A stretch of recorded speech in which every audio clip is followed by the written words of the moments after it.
नमस्कार। आप देख रहे हैं भव्यश्री न्यूज और मैं हूं आपके साथ आदित्य। जीके के इस एपिसोड में आप सबका स्वागत है।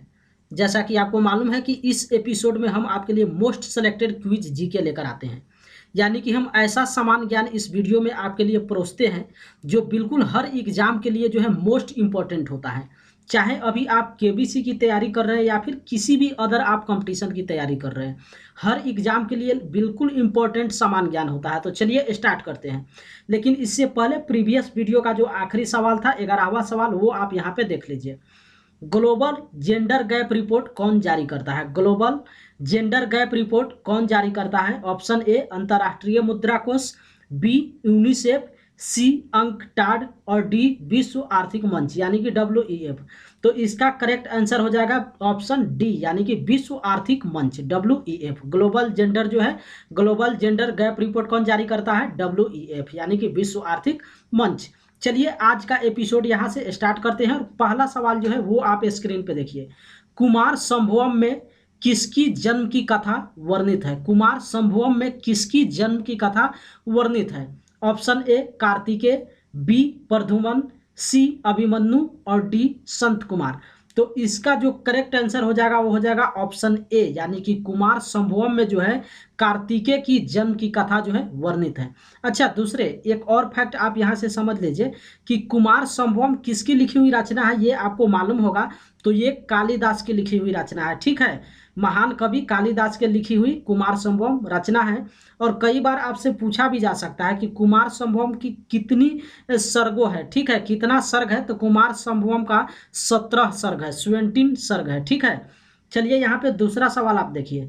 निम्नलिखित में से कौन सा स्थल त्रिमूर्ति के लिए विख्यात है? Option A Ajanta, B Elephanta, C Ellora और डी इनमें से कोई नहीं। तो इसका करेक्ट आंसर हो जाएगा ऑप्शन बी यानी कि एलिफेंटा। और यहाँ पे देखिए कई बार क्वेश्चन आपसे पूछा भी जाता है जो मोस्ट इंपॉर्टेंट है। कई बार आपसे पूछा जाएगा कि एलिफेंटा की गुफाएं जो है कहाँ पर स्थित है? तो ये महाराष्ट्र राज्य के मुंबई में स्थित है, ठीक है। तो कई बार अगर आपसे ऑप्शन शहर का दे तो मुंबई सेलेक्ट कर लीजिएगा और स्टेट का देगा तो एलिफेंटा की गुफाएं जो है महाराष्ट्र में स्थित है, ठीक है। और यहाँ त्रिमूर्ति जो है यानी कि शिव की मूर्ति सर्वाधिक लोकप्रिय है, इसलिए ऑप्शन जो है कि निम्नलिखित में से कौन सा स्थल त्रिमूर्ति के लिए विख्यात है, तो वो एलिफेंटा है। चलिए यहाँ पे तीसरा सवाल आप देखिए। नाथुला दर्रा किस राज्य में है? मोस्ट इंपॉर्टेंट, नाथुला दर्रा किस राज्य में है? तो इसका करेक्ट आंसर हो जाएगा ऑप्शन सी यानी कि सिक्किम, ठीक है। नाथुला दर्रा जो है सिक्किम राज्य में स्थित है। अच्छा, यह 14,200 फीट की ऊंचाई पर है। नाथुला दर्रा कितनी की ऊंचाई पर है? तो 14,200 फीट की ऊंचाई पर है। और यह भारत के सिक्किम राज्य और दक्षिणी तिब्बत में चुंबी घाटी को जोड़ता है। तो कई बार आपसे पूछा भी जाता है कि नाथुला दर्रा जो है वो सिक्किम से किसको जोड़ता है? तो वो तिब्बत को जोड़ता है, ठीक है। तो ये आपको याद रखना है। नाथुला दर्रा जो है इसका कनेक्शन जो है भारत के सिक्किम और तिब्बत को कनेक्ट करता है। चलिए यहाँ पे चौथा सवाल आप देखिए। रेल के डब्बे कहाँ बनाए जाते हैं? काफ़ी इजी भी है, शायद अगर आप रेल से सफ़र करते होंगे तो आपको ये पता भी होगा। रेल के डब्बे कहाँ बनाए जाते हैं? तो इसका करेक्ट आंसर हो जाएगा ऑप्शन बी यानी कि कपूरथला तथा पेरम्बूर, ठीक है। आप कई बार रेल से अगर आप यात्रा करेंगे तो देखेंगे रेल के बोगी में कपूरथला आपको लिखा हुआ मिल जाएगा, यानी कि रेल का जो बोगी होता है, जो कोच होता है, वो कपूरथला में बनाया जाता है या फिर पेरम्बूर में बनाया जाता है। अब कपूरथला जो है वो पंजाब में स्थित है, ठीक है, ये भी आपको समझ के रखना है। तो कई बार कपूरथला न दे के पंजाब भी दे सकता है, लेकिन मोस्ट अधिकांशतः कपूरथला ही दिया जाता है। तो कपूरथला जो पंजाब में है और पेरम्बूर कहाँ पे है? तो तमिलनाडु में है। तो इसी तरीके से आप कई बार आप देखते होंगे जो सवारी डिब्बा का कारखाना होता है, सवारी डिब्बा का जो कोच होता है वो पेरम्बूर में बनाया जाता है यानी कि तमिलनाडु में बनाया जाता है। लेकिन रेल डिब्बा का जो कारखाना होता है वो कपूरथला पंजाब में बनाया जाता है। तो अगर आप लोकल ट्रेन से यात्रा करेंगे, जो बड़े बड़े शहर में चलाया जाता है सवारी गाड़ी जो होता है, उसमें आप देखेंगे चेन्नई कोच पे लिखा हुआ रहता है। इसलिए ये दो ऑप्शन आप याद रखिए। सवारी डिब्बा का कारखाना जो है पेरम्बूर में है जो कि तमिलनाडु, तथा रेल डिब्बा का जो कारखाना है वो कपूरथला पंजाब में है। तो मोस्ट जो अधिकांशतः ऑप्शन देता है वो कपूरथला देता है, इसलिए आपको यहाँ पे याद रखना है। चलिए यहाँ पे पांचवा सवाल देखिए। किस राज्य की सीमा पाकिस्तान के साथ सर्वाधिक लंबी है? मोस्ट इंपॉर्टेंट, किस राज्य की सीमा पाकिस्तान के साथ सर्वाधिक लंबी है? Option A Jammu Kashmir, B Rajasthan, C Gujarat और डी पंजाब। तो इसका करेक्ट आंसर हो जाएगा ऑप्शन बी यानी कि राजस्थान। राजस्थान की जो सीमा है वो पाकिस्तान के साथ सर्वाधिक लंबी है, ठीक है। और कितना है ये भी आप समझ लीजिए। तो जो राजस्थान का पश्चिमी सीमा है वो पाकिस्तान के साथ 1070 किलोमीटर लंबी है। कितना है? 1070 किलोमीटर। अच्छा, कुछ यहाँ से फैक्ट आपको निकल के आता है, वो फैक्ट आप समझ लीजिए कि राजस्थान का जो कई जिला है वो पाकिस्तान के सीमा पर स्थित है। और कौन कौन है?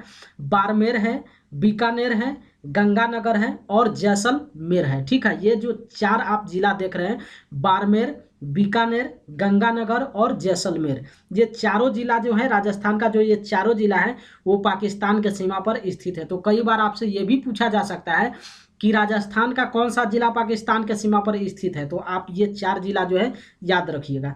चलिए यहाँ पे छठा सवाल देखिए, स्वतंत्र भारत के प्रथम कानून मंत्री कौन थे? ये काफ़ी इजी क्वेश्चन है ये, जबकि प्रथम की बात होगी तो लगभग जो प्रतिभागी हैं या फिर जो तैयारी कर रहे हैं वो लगभग प्रथम का हर सवाल वो याद करके रखते हैं। तो यहाँ पे एक तो आप ऑप्शन भी जो चार दे रहा है इसमें काफ़ी इंपॉर्टेंट है, आप आसानी से इसमें जो है आप छांट कर अलग कर सकते हैं कि स्वतंत्र भारत के प्रथम कानून मंत्री कौन थे। तो सबसे पहले इसका जो करेक्ट आंसर है वो हो जाएगा ऑप्शन डी यानी कि डॉक्टर भीमराव अंबेडकर, ठीक है। तो भारत के प्रथम कानून मंत्री कौन थे? बाबा साहेब अंबेडकर। अब चलिए बाकी बचता है ए बी सी। तो ये तीनों आप जान रहे होंगे कि पंडित जवाहरलाल नेहरू जो थे वो भारत के प्रधानमंत्री थे, सरदार वल्लभ भाई पटेल भारत के प्रथम गृह मंत्री थे, ठीक है। ये भी आपको याद रखना है, भारत के प्रथम गृह मंत्री कौन थे? सरदार वल्लभ भाई पटेल। और डॉक्टर राजेंद्र प्रसाद जो थे वो भारत के प्रथम राष्ट्रपति थे। चलिए यहाँ पे सातवां सवाल देखिए, 1947 के बाद 1947 1947 के बाद निम्न में से किस राज्य को भारत के संघ बलपूर्वक मिलाया गया? ठीक है, किस राज्य को भारत के संघ यानी कि भारत के साथ बलपूर्वक मिलाया गया? Option A Hyderabad, B Patiala, C Kashmir और डी मैसूर। तो इसका करेक्ट आंसर हो जाएगा ऑप्शन ए हैदराबाद को, ठीक है। 1947 के बाद ये जो हैदराबाद है ये हैदराबाद को बलपूर्वक जो है भारत में मिलाया गया था। अच्छा, यहाँ से कुछ फैक्ट निकल कर आता है, उस फैक्ट को आप सिर्फ यहाँ पे समझ लीजिए। तो भारत के स्वतंत्रता के बाद हैदराबाद के अंतिम जो निजाम थे वो ओस्मान अली खान थे, ठीक है। जब भारत स्वतंत्र हुआ था तो उस समय जो हैदराबाद के अंतिम निजाम थे ओस्मान अली खान ने हैदराबाद को स्वतंत्र रखने की घोषणा की थी, ठीक है। वो नहीं चाहते थे कि हैदराबाद को जो है भारत में मिलाया जाए, वो चाहते थे कि हैदराबाद एक अलग ही स्वतंत्र बनकर रहे। लेकिन जो भारत के गृह मंत्री थे सरदार वल्लभ भाई पटेल ने, उन्होंने जो है ऑपरेशन पोलो का यानी कि ऑपरेशन पोलो का लागू करके और इसमें सैन्य के द्वारा यानी कि पुलिस के कार्रवाई करके जो है इस हैदराबाद को कब 16 सितंबर 1948 को सैन्य कार्रवाई करके हैदराबाद को जो है भारतीय संघ में शामिल कर दिया गया था। तो कुछ ज़्यादा फैक्ट यहाँ पे नहीं है। एक तो आपको याद रखना है कि 16 सितंबर 1948 को जो है हैदराबाद को भारत में सम्मिलित किया गया था, ठीक है। और एक सबसे बड़ा इसमें फैक्ट आता है तो कि कई बार ऑपरेशन पोलो निकल कर आता है। तो ऑपरेशन पोलो आप सीधा सीधी समझ लीजिए किससे संबंधित है? हैदराबाद से संबंधित है, ठीक है। ऑपरेशन पोलो का यूज करके हैदराबाद को जो है भारत संघ में क्या किया गया था? शामिल किया गया था। चलिए यहाँ पे आठवां सवाल देखिए और मोस्ट इंपॉर्टेंट, भारतीय अर्थव्यवस्था में कोर सेक्टर क्या है? मोस्ट इंपॉर्टेंट समान ज्ञान है। ऑप्शन ए सूती वस्त्र, बी रेलवे, सी सेवा क्षेत्र और डी लौह इस्पात। तो इसका करेक्ट आंसर हो जाएगा ऑप्शन डी यानी कि लौह इस्पात। भारतीय अर्थव्यवस्था में कोर सेक्टर में लौह इस्पात है, ठीक है। अब कुछ फैक्ट यहाँ पे निकल कर आता है, उस फैक्ट को आप नॉर्मली समझ लीजिए, आपको याद नहीं रखना है, सिर्फ आप यहाँ पे समझ लीजिए। सबसे पहले समझिए कि कोर सेक्टर होता क्या है, ठीक है। तो किसी भी अर्थव्यवस्था के मुख्य उद्योग को कोर सेक्टर कहते हैं। किसी भी अर्थव्यवस्था के मुख्य उद्योग को क्या कहते हैं? कोर सेक्टर कहते हैं।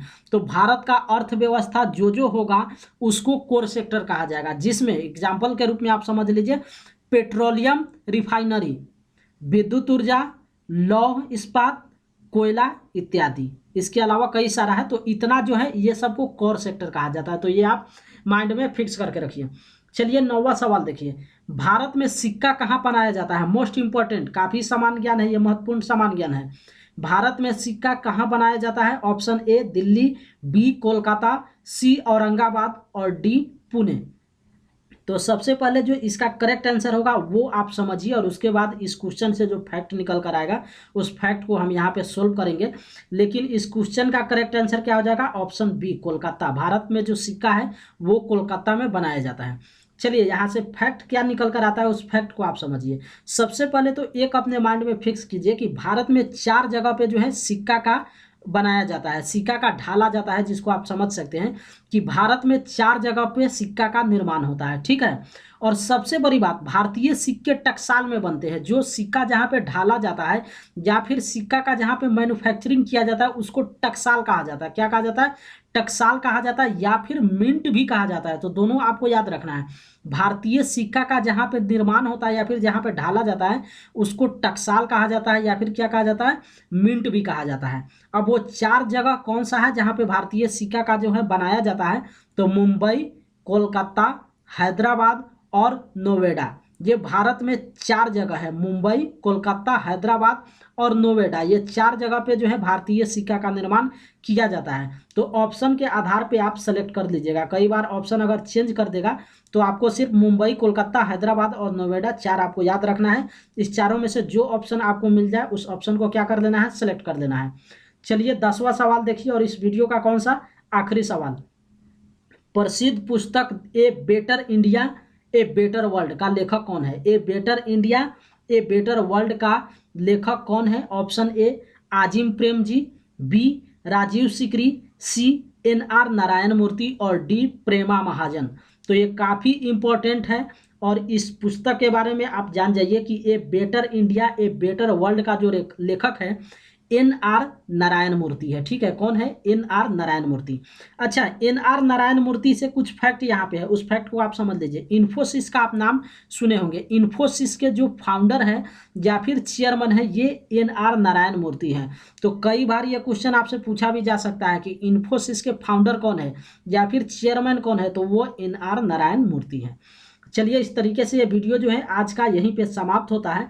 और जैसा कि आपको मालूम है कि हर जीके के एपिसोड में हम आखिरी सवाल यानी कि 11वां सवाल जो है अपने दर्शक के लिए देते हैं। जो इस वीडियो को देखते हैं, इस वीडियो का जवाब हम आपको यहाँ पे नहीं देते हैं। आपको इसका जवाब अगर मालूम होगा तो इस वीडियो के कमेंट बॉक्स में जाकर क्या कर देना है? पोस्ट कर देना है, और साथ ही वीडियो को लाइक भी कर देना है। तो चलिए आपके लिए जो क्वेश्चन यहाँ पे सेलेक्ट किया गया है यानी कि 11वां सवाल, उसको आप स्क्रीन पे देखिए। 70 mm में बनने वाली भारत की पहली फिल्म कौन सी थी?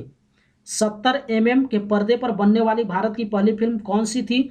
Option A Mirza Ghalib, B 2 Bigha Zameen, C Sholay और डी कागज के फूल।